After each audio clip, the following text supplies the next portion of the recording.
Muy buenas tardes, ingeniero. A continuación le voy a indicar lo que sería el avance realizado por mí, lo que me ha tocado según la distribución de mi grupo, lo que sería, me tocó lo que sería definición y caracterización de componentes. Dentro de esta área hay muchos componentes, entonces hubo una subdivisión y entonces yo le voy a hablar acerca de los motores que se pueden emplear para desarrollar nuestro proyecto y las luces LED, los diodos LED que se les llama. Eh, Mi nombre es Jonathan Tapia, soy integrante del grupo junto con Pamela Novillo, Edison Cabrera, Felipe Berresueta, Osvaldo Ortega y Raúl Peralta. A continuación le voy a hablar de lo que sería los motores paso a paso. Este, Cabe recalcar que este tipo de motores tiene dentro de este están dos tipos más o dos subtipos que se los podría llamar. Los motores paso a paso se sirven principalmente lo que sería para torque y velocidad, para controlar torque y velocidad. Este, una de las características más importantes de estos motores sería lo que es el voltaje y la resistencia eléctrica. El voltaje cabe recalcar que viene marcado en la carcasa del motor o lo podemos encontrar dentro de la hoja de datos. A veces para alcanzar un torque determinado se tiende a elevar mucho el voltaje en estos motores, lo cual ocasiona su sobrecalentamiento. Entonces por ende es no recomendable hacer este tipo de, o sea, elevar el voltaje a uno superior al que viene marcado. Entonces no es recomendable hacerlo. Por otra parte, la resistencia eléctrica se refiere a la resistencia eléctrica de las bobinas que están dentro de este motor. Este, la resistencia eléctrica eh, afecta directamente la curva de torque del motor y su velocidad máxima de operación. Entonces, esta resistencia eléctrica lo que nos dice es que determinará la corriente que consumirá el motor prácticamente. A ver, dentro de los motores paso a paso tenemos los tipos que serían los de imán permanente y los de reluctancia variable. Los de imán permanente son los que más conocemos, utilizados por ejemplo en lo que serían las impresoras.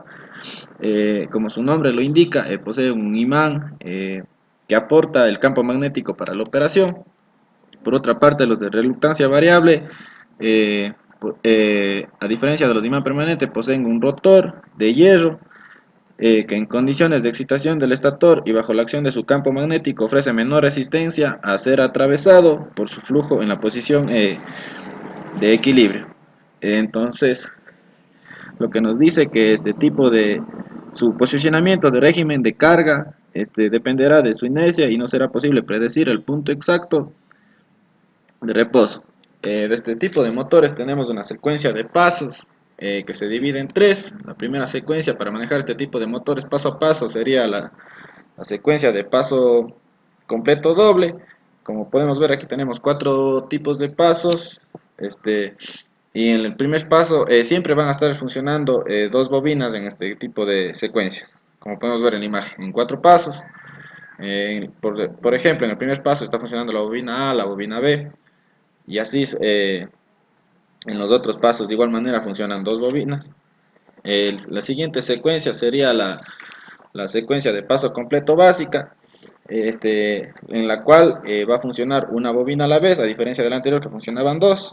Y por último tenemos lo que sería la secuencia de medio paso, que en este van a ir funcionando de forma alternativa uno y dos bobinas. Entonces por ende este tipo de secuencia tiene 8 pasos. Y esto sería prácticamente lo básico de este tipo de motores paso a paso.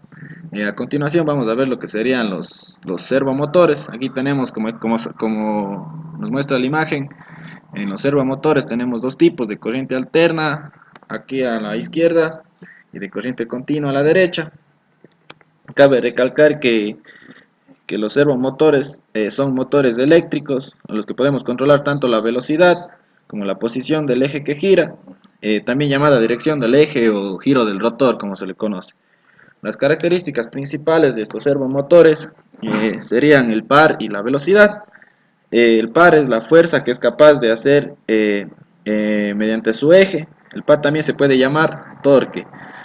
Principalmente los servomotores sirven para brindar torque, que anteriormente cabe recalcar que los motores paso a paso nos daban torque y velocidad. pero estos controlan básicamente el torque de los servomotores. Eh, Nos dice que dentro de los usos de estos tipos de servomotores se utilizan generalmente en la robótica, en zoom de cámara de fotos, puertas automáticas, también utilizamos en lo que serían los robots industriales, sistemas de producción, coches de radio control, en el timón de los aviones, etc. Dentro de los tipos, como les dije, tenemos los de corriente alterna y los de corriente continua. Cabe recalcar que los de corriente continua, que son estos de aquí, los que tenemos aquí a la derecha, son los más utilizados. Este, y los de alterna pueden utilizar corrientes más potentes, lo cual no sería recomendable utilizar uno de estos para nuestro proyecto, porque no vamos a manejar este tipo de corrientes y no sería necesario porque este tipo de corriente sería para mover fuerzas de mayor tamaño, de gran tamaño, por decirlo así. Entonces no es recomendable. Ahora vamos a ver lo que serían las partes de un servomotor. Los servomotores, como tenemos aquí, constan de un motor eléctrico, que sería este de aquí, que dice que es el encargado de generar el movimiento a través de su eje, el eje que lo podemos ver aquí. Tenemos también un sistema de regulación. El sistema de regulación sería este de aquí, el juego de engranes que tenemos aquí, que actúan sobre el motor. Como podemos ver aquí claramente están actuando por encima del motor, el juego de engranes, que nos dice que regulan la velocidad y el par. Mediante estos engranes, normalmente ruedas dentadas, podemos aumentar la velocidad del par o disminuirlas, nos dice. Por otra parte, tenemos un sistema de control o sensor, que sería esta parte de acá donde dice tarjeta controladora. Este sistema de control controla el movimiento del motor mediante el envío de pulsos eléctricos. Los servomotores tienen tres terminales, que son los que podemos ver acá. El terminal positivo recibe la alimentación del motor de 4 a 8 voltios. El terminal positivo, que es este de aquí. Dice el terminal negativo, referencia tierra del motor, que sería el color negro. Y en la entrada de señal recibe la señal del control del motor, que sería el blanco, que tenemos aquí. Y eso sería lo básico en cuanto a un servomotor. A continuación les voy a presentar lo que sería el motor reductor, que es el último tipo de los que vamos a ver, de los tres. Básicamente sirve para controlar solamente velocidad, por decirlo así. No controla lo que sería mucho el torque. Son apropiados, lo que nos dice, son apropiados para el accionamiento de toda clase de máquinas y aparatos de uso industrial que necesitan reducir su velocidad de una forma segura y eficiente. Lo que les decía, solo controla la velocidad prácticamente.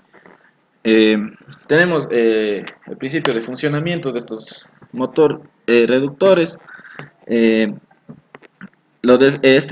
como lo indica, la parte principal del funcionamiento de esto lo realiza su reductor. Eh, los fases y los pares que envía cada uno de este motor es controlado por el reductor, se podría decir así. Nos dice que el reductor aquí funciona como un variador de velocidad y par. En la mayor parte de aplicaciones el reductor reduce la velocidad de giro transmitiendo simultáneamente pares significativamente más altos que el motor eléctrico por sí solo podría suministrar. Dentro de estos motorreductores nosotros estuvimos investigando, nos fuimos a lo que es el motor con una,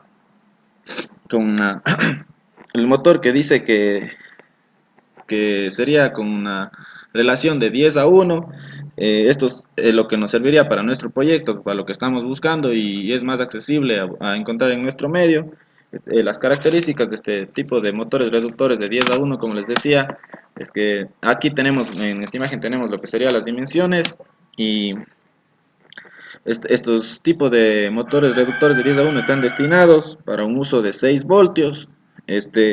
Aunque en general este tipo de motores pueden funcionar a tensiones por encima y por debajo de este voltaje nominal de 6 voltios que les estoy dando, por lo que deben operar cómodamente entre 3 y 9 voltios.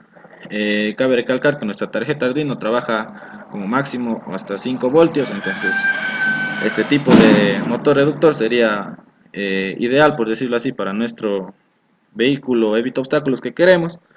Entonces nos dice que las tensiones más bajas pueden no ser prácticas y voltajes más altos podrían comenzar a afectar negativamente la vida útil del motor. Reduciría un voltaje más alto de 9, podría reducir la vida útil de nuestro motor. Las características de este tipo de motores Las características de lo que serían estos motorreductores sería las dimensiones, como tenemos aquí especificado en el gráfico. Tenemos las dimensiones de 24 por 10 y por 12 milímetros, el peso de 0.34 onzas, el diámetro del eje de 3 milímetros, el diámetro del eje lo tenemos aquí. Las especificaciones nos dice que relación de engranajes de 9,96 a 1, que nosotros dijimos que era de 10 a 1, es el tipo de motor que vamos a necesitar nosotros para nuestro vehículo. La velocidad sin carga a 6 voltios es de 3000 RPM, la corriente sin carga a 6 voltios de 120 miliamperios. La corriente con carga máxima a 6 voltios sería de 1600 miliamperios y el torque a 6 voltios sería de 4 onzas por pulgada. Entonces estas serían todas las especificaciones referentes a este tipo de motores. Entonces de estos tres que vimos, de los dos que vimos anteriormente y de este último que acabamos de ver, que sería el motor reductor, sería uno de los que más nos conviene. Se conversará con el grupo y mediante todas estas características que hemos dado, entonces veremos cuál será el que más nos conviene adquirir para nuestro proyecto, mediante las especificaciones que se han dado. Este sería una muy buena opción para el grupo. Entonces se conversará y posteriormente en la semana que viene ya se estará en lo que sería, según nuestro cronograma,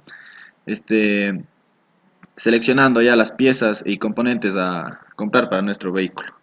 A continuación les voy a hablar de lo que sería ya de los LEDs, cambiando lo que sería un poco a otro componente. Cabe recalcar que los LEDs que se vayan a adquirir dependen mucho del color. Los colores básicos son los que conocemos nosotros, lo que serían el azul, el verde y el rojo, pero de estos hay, como pueden ver, hay hiper rojo, hiper verde. Entonces todos estos tipos de colores tienen cada uno una especificación diferente a los anteriores, como en lo que es en las características, luminosidad, consumo, longitud de onda y diámetro. Entonces cada uno de estos varían en ese tipo de cosas. Como podemos ver, vamos a ver del primero. La luminosidad es 1.25 milicandelas, el consumo 10 miliamperios, la longitud de onda 660 nanómetros, el diámetro de 3 a 5 milímetros. Entonces ahí podemos ver en esta tabla la especificación. Entonces nosotros veremos para qué necesitamos de estos nano LED, estos diodo LEDs, perdón. Entonces ahí veremos y cuál necesitaremos para una aplicación determinada. Por ejemplo, las aplicaciones de estos LEDs pueden ser en aplicaciones visuales, lo que nos dice como indicadores de cierta situación específica de funcionamiento y desplegar contadores. Entonces también se los aplica para indicar la polaridad de una fuente de alimentación, para indicar la actividad de una fuente de alimentación de corriente alterna y en dispositivos de alarma. Eh, Cabe recalcar que dependiendo del uso que le vayamos a dar, entonces nuestro grupo escogerá el color necesario de diodo LED a utilizar. Entonces esto sería todo en lo que concierne a la parte de descripción, caracterización de componentes. Como vimos aquí, los motores y los LEDs. Entonces de esto se sabrá escoger, seleccionar el que más nos convenga, los que más nos convenga, dependiendo en el uso que le vayamos a dar. Esto sería todo de mi primer avance. Muchas gracias.